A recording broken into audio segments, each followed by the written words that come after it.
Hey, you're not going to want to miss our podcast today. We're talking about the age-old discussion between character and competence. Do our leaders in America need to be moral? Do they need to be people of virtue?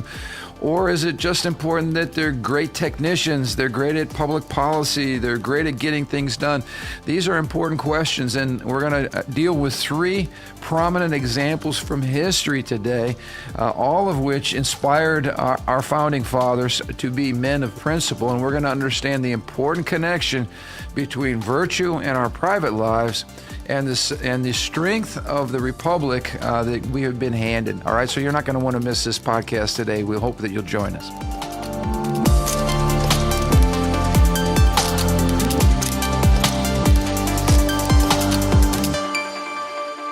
Hey, welcome to the Ron Johnson Discipleship Podcast. Where we have fun every day, even before you guys get to watch us. We're having fun already. And this podcast is going to be more than fun. This is an important podcast. We are talking about the importance of moral leadership today and how critical that is to the health of a republic.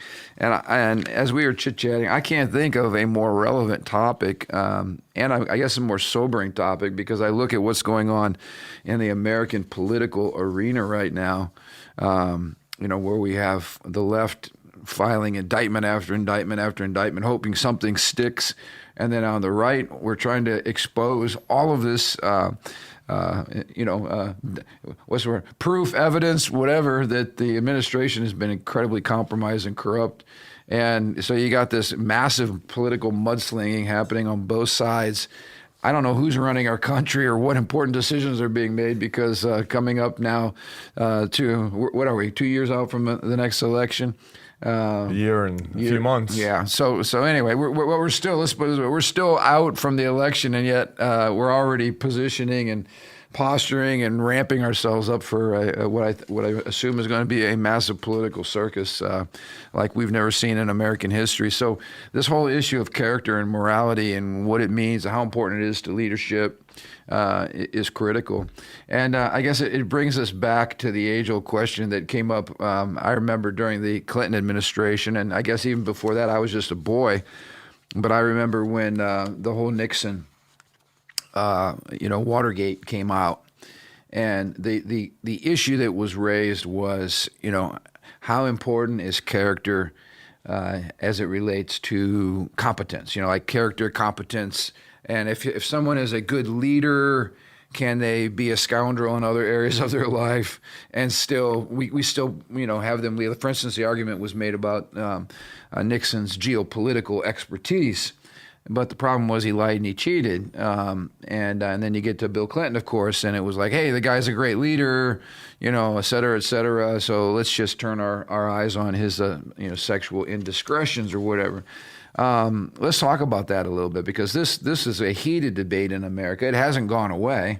I think people would still be as passionate about either side today.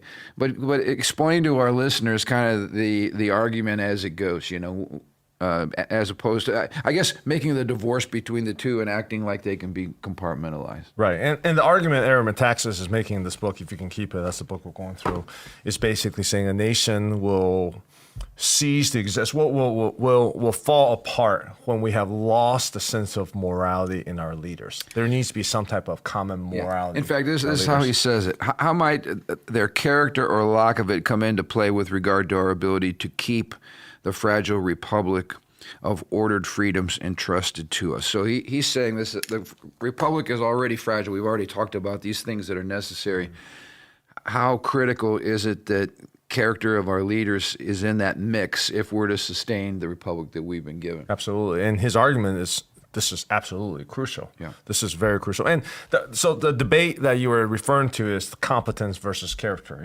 If someone gets the job done and in their quote unquote personal life, they have some indiscretions and whatnot, then why does it even matter? And that's the discussion, And as we found, our founders believed that a man's personal character really, really mattered. And Metaxas makes a great quote here. He said, when the founders were advocating for liberty, their single most quoted source was the Bible, which of course tells us something about their thoughts on the importance of virtue. So that's an important takeaway. the founders' number one source for authority was the Scripture.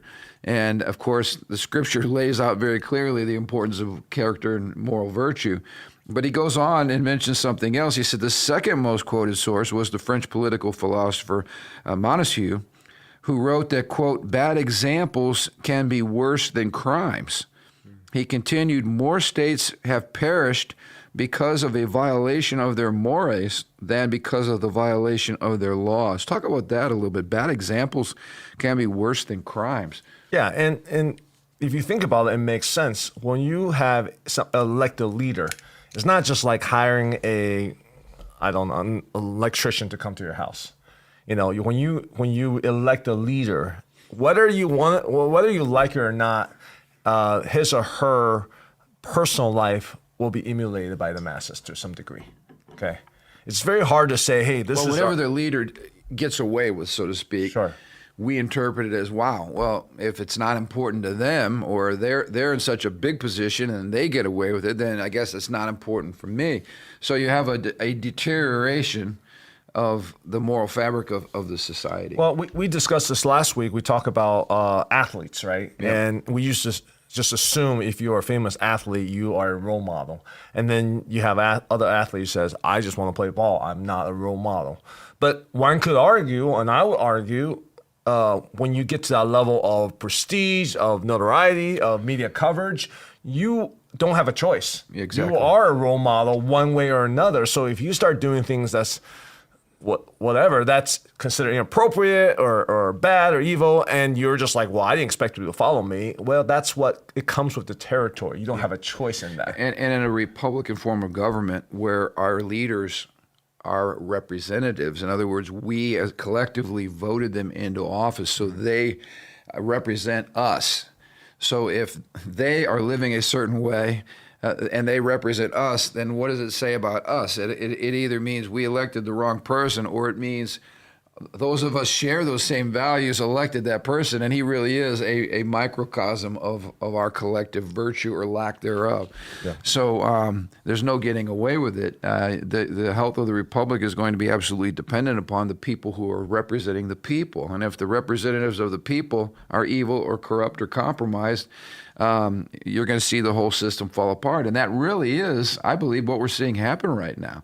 And we'll get into that toward the end of this chapter. But he goes into three examples from history that have been notable in terms of our republic. The first is a man by the name of Cincinnatus, and he talks about Cincinnatus and his plow.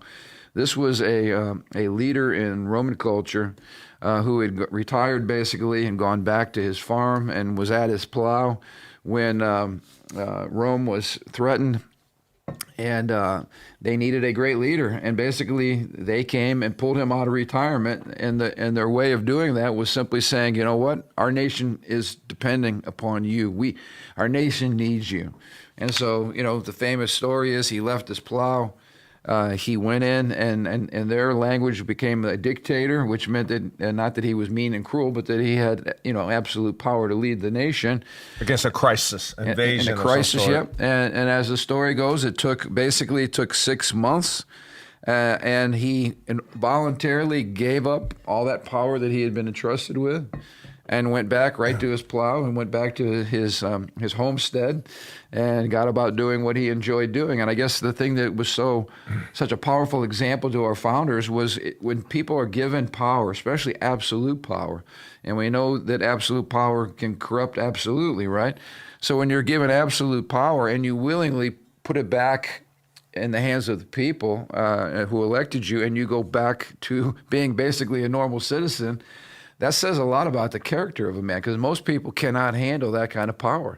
Once they get it, it's like Lord of the Rings, right? Once you get the ring ends up consuming you. And so Cincinnatus was a model, not only to the Roman Republic, but a model to our founders as somebody who led well, served the country. He was not serving because of his own self-interest. He was serving because of the crisis. And then when he resolved the crisis through his outstanding leadership gift, he went right back to being a normal person. Mm-hmm. And our founders like that. They're like, wow, this is an incredible example of leadership, one that we should follow. In fact, you know, his next example was Washington. And, we talked about Washington's exceptional character in our last episode, with the whole honesty and chopping down the cherry tree and all of that. And just Washington was not a perfect leader. None of us are.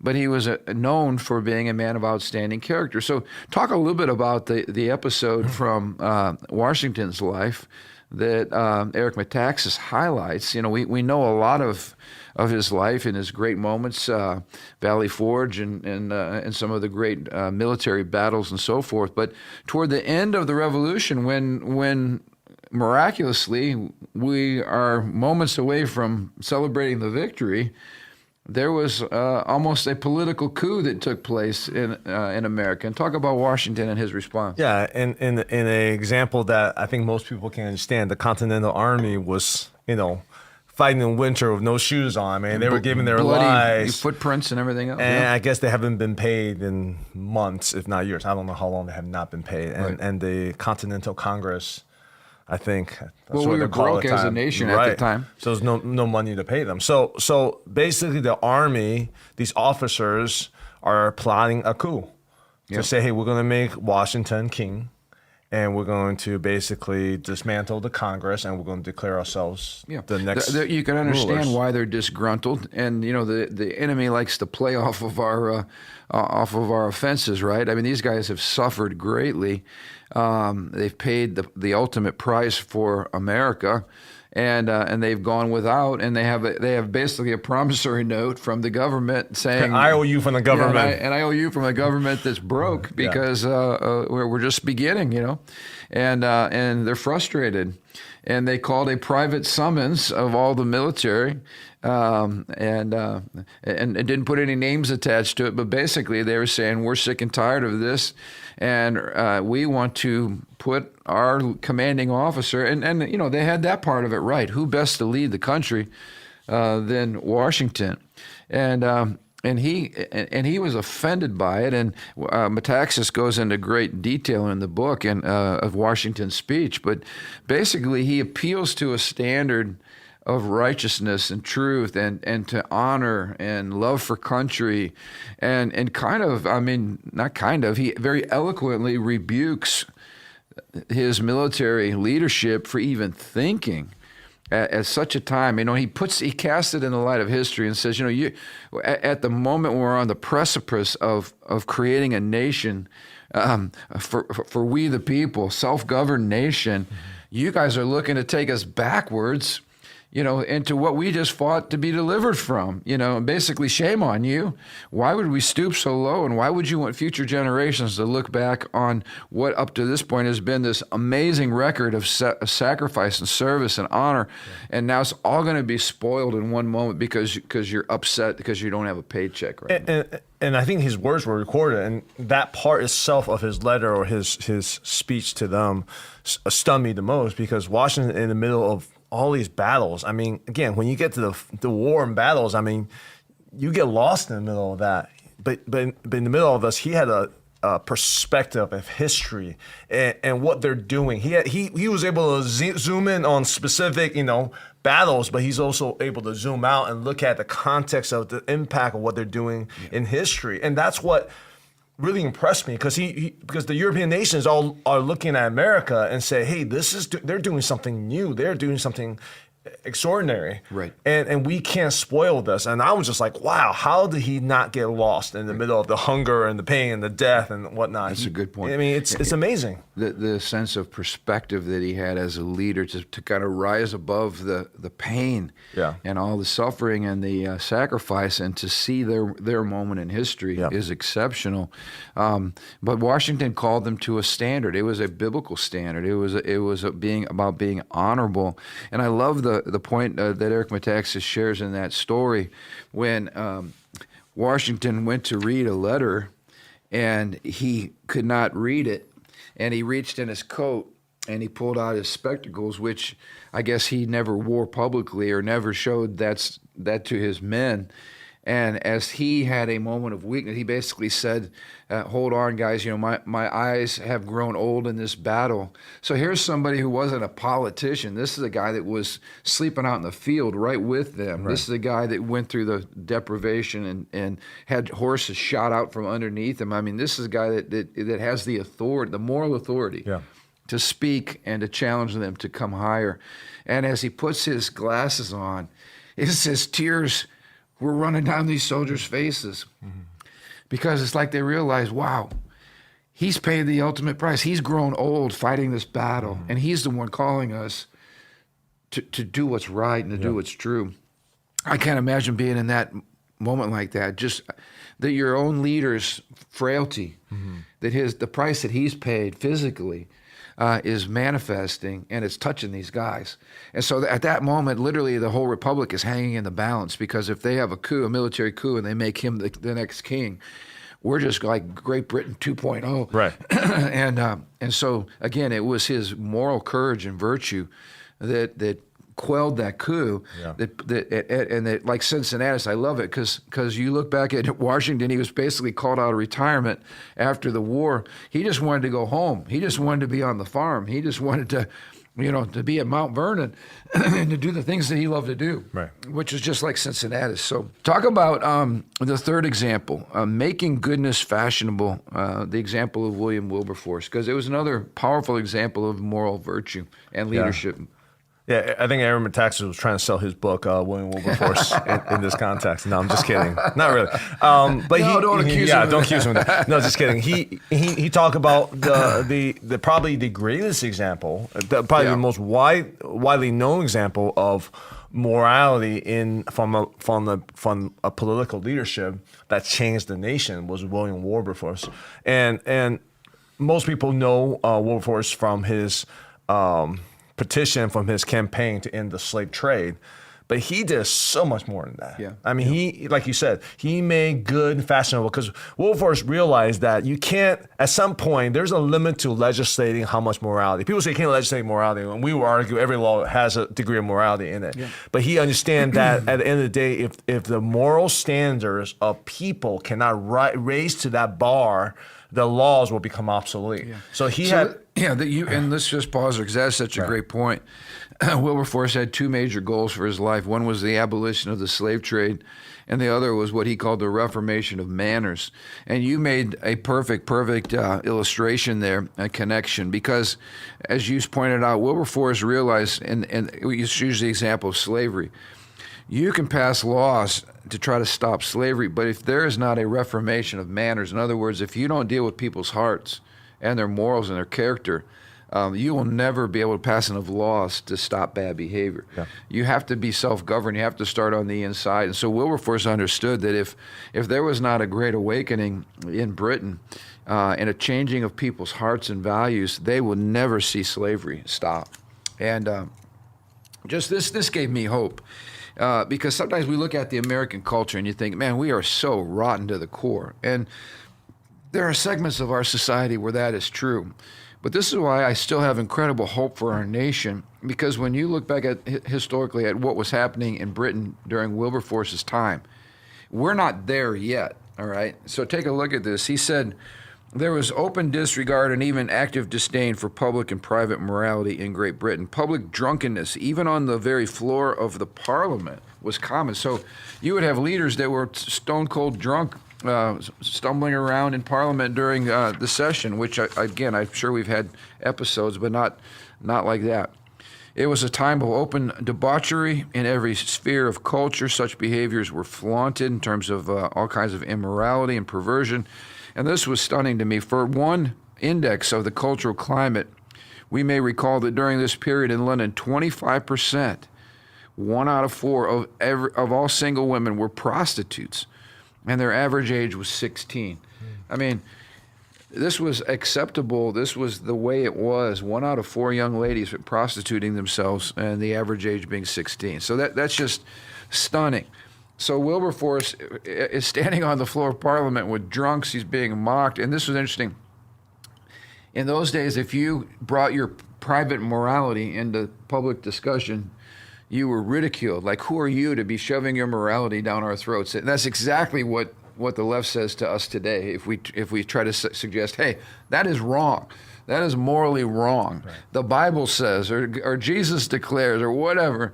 You're almost looked at like, who are you to bring your personal views into my public debauchery? Right. You know. But that's exactly what Wilberforce was facing, and he fought and fought and fought and fought and stood resolute.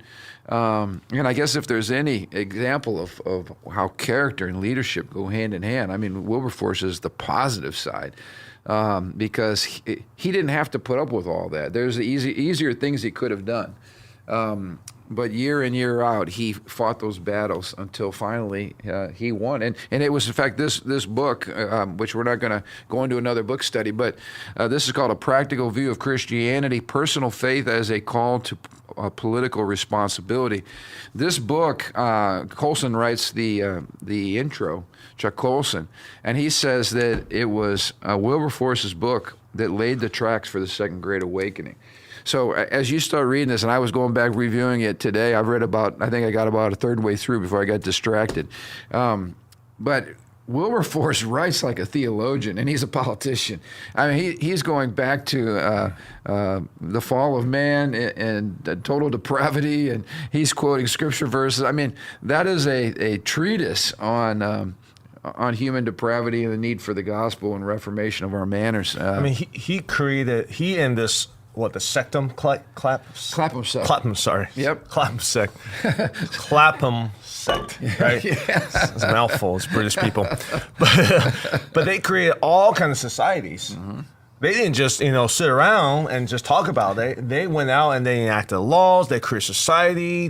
He recruited kind of the movers, shakers, business guys, political guys, educators, and these societies were basically, groups that were raised up to fight a certain cause. We wouldn't use the word societies in our culture. Yeah, it sounds like something dark, or no, it's not. It's just groups, humanitarian groups. Wilberforce, I think himself was a part of like 69 different, of these societies. Everything committed to stopping the cruelty of animals, to helping the illiterate. The list goes on and on and on. And I love this. Wilberforce believed that there's no such thing as a private faith.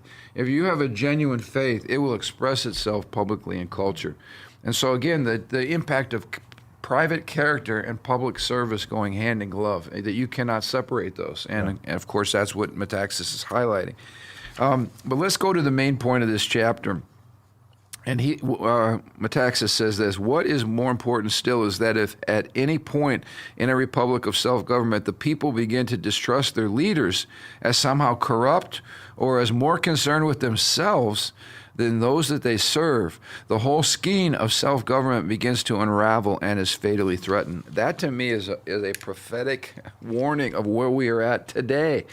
I can't think of a time in my lifetime when people are distrusting everything that has to do with public leadership in our country, in every sector of leadership, the church, government, education. How about science? I've never seen where science and public health have ever been more, questioned and more distrust after the whole COVID debacle. So it's just interesting. So if we don't trust those who we have elected to represent us, then the whole republic begins to unravel. And so he says self-government cannot exist without virtuous leaders, which is the point that we're making. And here's some of the fallout.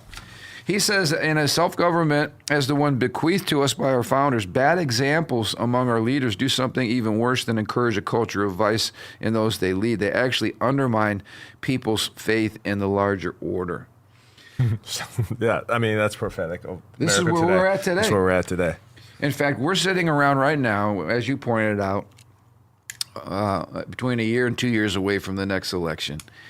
And I think the average person, at least it's maybe in our world, is like, is my vote even going to count? Is the system so rigged that we can't really even trust the larger order, the system? Is government so broken that, you begin to get cynical? People begin to say, well, why am I paying taxes?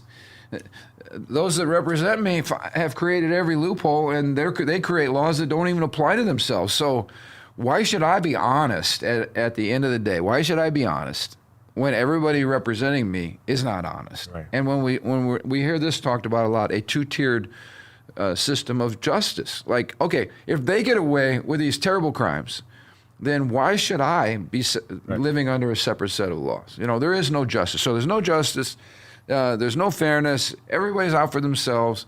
When that's your approach to government, I mean, how long as a nation can you really survive? And I think that's the question Metaxas is asking. Like, how about this? Look at all the waste in government. Why would I give the government any of my tax dollars? I'm trying to feed my kids, right? And we're trying to raise families, feed our kids. Why should I give them one dime if all it is horrific waste? Or even now, when we're sending gazillions of dollars overseas to help other people's kids, but we're not even helping our own kids. Or even a special interest group that you're going to pass this law, but it's all that pork attached for this program has nothing to do with our state or our community, and it's a special interest group that's going to vote. I mean, it's all handouts, right? You give them handout, you get votes. Right now, where all this is up about the military budget. And there's so much, and of course, who doesn't think we should support our military? Everybody. That's like one of the few legitimate functions of government, right? Is protect your nation, at least of the federal government. So who's not for supporting and keeping a strong military? But the problem is there's so much other stuff that has nothing to do with that, with the military or with protecting our nation, that's thrown into that bill. Pork, as you mentioned, all these special projects, pork projects, that you look at this bloated bill, and then it's all a matter of optics at that point. Oh, Representative Ming, he is stopping the passage. He must not support our military. Well, no, you support the military. You're just revolting against a third of the bill, which is total waste. But it's all optics, politics, marketing. It's all about getting reelected. And people see all this, and they just go, you know, is the system so broken that we just have to eject from the system, which of course is a terrible thing, because then people go, well, why should I vote? What does my vote matter? Why should I run for office? It's just a bunch of crooks. And so people withdraw from the very government that they are the people. They are the government. And now they're withdrawing from it. Or how about this one? This one still gets me fired up. When I'm watching our leftist leaders who are violating COVID protocol left and right, and they're on national television saying, we're all in this together. Right. And I'm thinking, we're not in this together. You guys have your own set of rules. You guys are still going out to eat with your cronies. You're getting your hair done at the beauty parlor while you're shutting down this lady over here because you're saying she's violating COVID policy, but the Speaker of the House is getting her hair done. I get so sick of this, we're all in this together, because we're not in this together, because contrary to the examples we just talked about, there is no sacrificial leadership. There are not leaders who are going first, that are sacrificing more, that are inspiring us to make great sacrifices. No, you're not doing any of that, but you have these little ridiculous slogans like we're all in this together. People are so disgusted with that kind of political hypocrisy, and everybody sees through the thin veil. What we're motivated by is people who are willing to make the sacrifice first and then inspire us to. I want to roll now, but how about all the global climate hysteria? When there's not one person spouting all this, climate concern that is actually practicing it themselves. They live in mansions. Their carbon footprint's greater than anybody else. They're flying in private jets. It's all a hoax. If they believed it, they would be practicing it, and they would be making the greatest sacrifices. But they're not doing that, which means it's a bunch of baloney, and I think the average person sees through it. How about this? We just saw our women's soccer team get ejected from the World Cup faster than any American team in the history of America. And I'll tell you what, when you talk to the average person on the street, when you see people who are there representing our country, who hate our country, who can't even cross their heart for the playing of the national anthem, nobody cares whether that team won, because that team hates our country, at least some of them, and it does not represent us. And there's no pride in being an American when that's who's representing you, people that actually hate the country. So nobody cares that they got ejected earlier than anybody else, because again, the average American could care less about watching a bunch of women soccer players who hate America representing us. And that's kind of what we feel across the board. We have politicians who hate America. We have leaders across the board who hate America. And there's just a lack of a sense of pride. So we have morale in the military, for instance, all-time low. Nobody wants to die and sacrifice for their country, right? Or pay the ultimate price for what it means to be the American Republic, because there's nothing worth sacrificing for. So there's no sense of patriotism. In fact, patriotism nowadays is viewed as nationalism. You're like a little Hitler zombie running around if you love your country. So you can see there's just a corrosiveness that happens when our leaders have no character. And it gets back to the point you made at the start of this podcast. Character and leadership go hand in hand. If you lack character in your private life, you're going to make some serious mistakes in public life, and the whole thing just starts to corrode like its acid has been poured over it. Yeah. He says one of the most fragile parts of our fragile system of ordered liberties is the necessity of a basic trust between the people and their leaders. And I think that basic trust is lacking right now. We're really looking for somebody that we can believe in again and who's going to care for us. That's why I think, you and I have talked about this.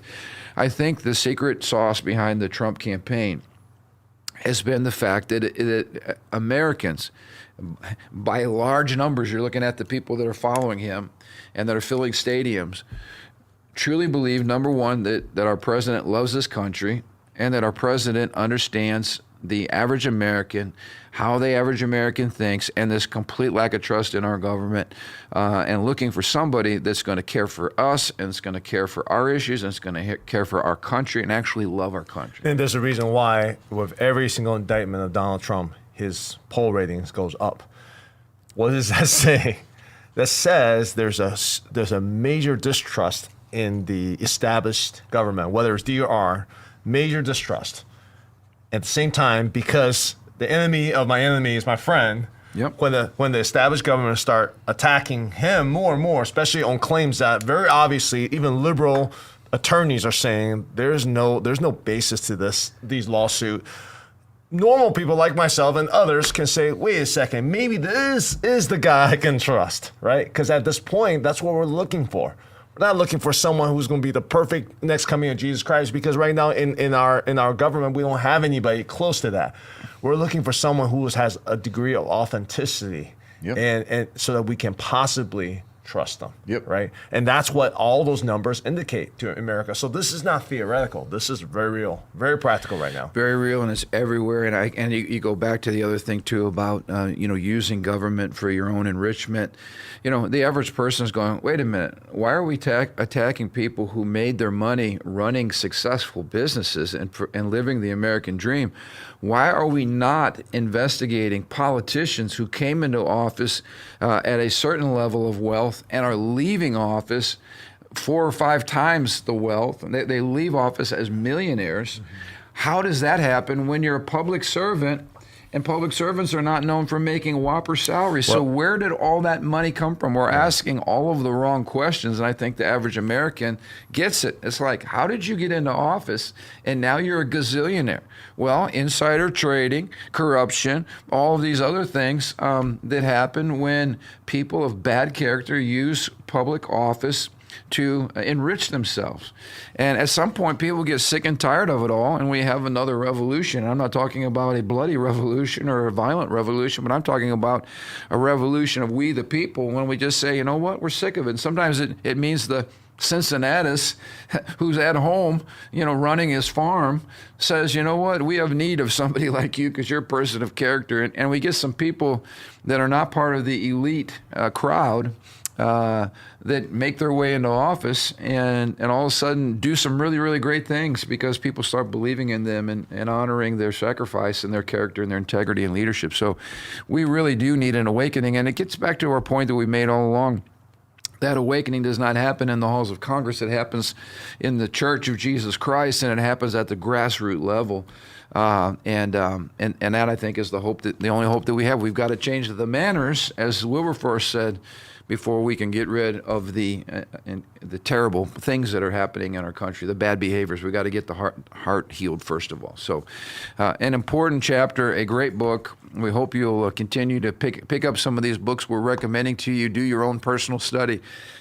We, the people, are the government, and so at the end of the day, how we vote and how we're engaged and what we do and how we live our lives and what we say and our values matter, and your faith matters, and the Bible matters, and principles matter. So don't ever let people shame you. Let me just say this: there's nothing new under the sun. They will always try to shame us for wanting to bring Christian values and Jesus Christ and virtue into the public arena. Take that as a compliment from those who disagree with you when they start throwing that in your face. And never forget that somebody's values are going to be, brought into every public arena. So don't be ashamed of bringing yours in. In fact, they're needed more than ever at such a time as this. So again, we hope this is helpful for you today. Your personal life matters. Your private character matters, and our nation as a republic is sustained by the private character of its citizens. So let's be virtuous this week. Let's do what's right. Let's love Jesus and love our neighbor. And you got any final volley on that? Nothing final. I was fired up this morning, I guess a little bit. I'm sorry if I hogged the microphone. No, you're good. All right. Yeah. But anyway, we'll look forward to being back with you next Thursday. Until then, let's keep living for Jesus.